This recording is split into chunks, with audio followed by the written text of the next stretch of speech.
રાજ્યમાં E0 FIR સેવાનો પ્રારંભ કરવામાં આવ્યો છે। નાયબ મુખ્યમંત્રી હર્ષભાઈ સંઘવીના હસ્તે લોન્ચિંગ થયું છે। સાયબર ફ્રોડના પીડિતો માટે નવી ડિજિટલ પહેલ શરૂ કરવામાં આવી છે। હવે નાગરિકોએ પોલીસ સ્ટેશન જવું નહીં પડે, ઘર બેઠા જ E0 FIR નોંધાવી શકાશે। 1930 પર કોલ કરતા જ ઓટોમેટિક FIR બનશે। કેસની વિગતો સીધી પોલીસ સ્ટેશન પહોંચી જશે। પોલીસ સ્ટેશન વિગતો પહોંચી જતા કાર્યવાહી ઝડપી થશે। રાજ્ય પોલીસ વડા મલિકે ખાસ નિર્દેશો આપ્યા છે। ગંભીરતા અને સંવેદનશીલતાથી કામ કરવા સૂચના અપાયા છે। ત્યારે અરજદારોને ઝડપી ન્યાય સુનિશ્ચિત કરવાની સૂચના અપાઈ છે।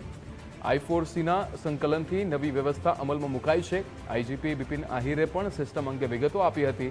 પ્રથમ E-FIRથી 15.76 લાખથી વધુ બચાવાયા છે। અમદાવાદના ફરિયાદી ડિજિટલ એરેસ્ટનો ભોગ બન્યા હતા। ત્યારે લોન્ચિંગ કાર્યક્રમમાં ગૃહ વિભાગના અધિકારીઓ પણ હાજર રહ્યા। ગૃહ વિભાગના અગ્ર સચિવ સંજીવ કુમાર હાજર રહ્યા। ત્યારે GS1ના માધ્યમથી કેટલાક અધિકારીઓ જોડાયા હતા। ઉચ્ચ પોલીસ અધિકારીઓ પણ વર્ચ્યુઅલી જોડાયા હતા। अन्य डेप्यूटी सीएम साहेब हर्ष संघवी साहेबना हस्ते આપણે online zero FIR cyber fraud related આપણે આજ લોન્ચ કર્યું છે।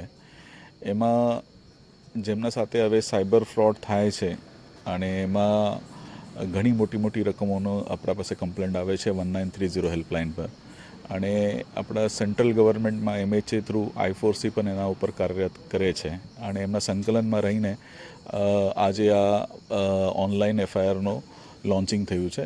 એમાં સામાન્ય પબ્લિકને એવું રાહત રહેશે કે એમને FIR કરવા માટે પોલીસ સ્ટેશન સુધી પહોંચવાનું નહીં રહેશે અને એ FIR તરત જ જ્યારે 1930 હેલ્પલાઇન પર એ જ્યારે સાયબર ફ્રોડની માહિતી આપશે ત્યારે ઓટોમેટિકલી E0 FIR તૈયાર થઈને જે તે પોલીસ સ્ટેશનમાં એમનો જ્યુરિસ્ડિક્શન હશે એ FIRનો એને પહોંચી જશે।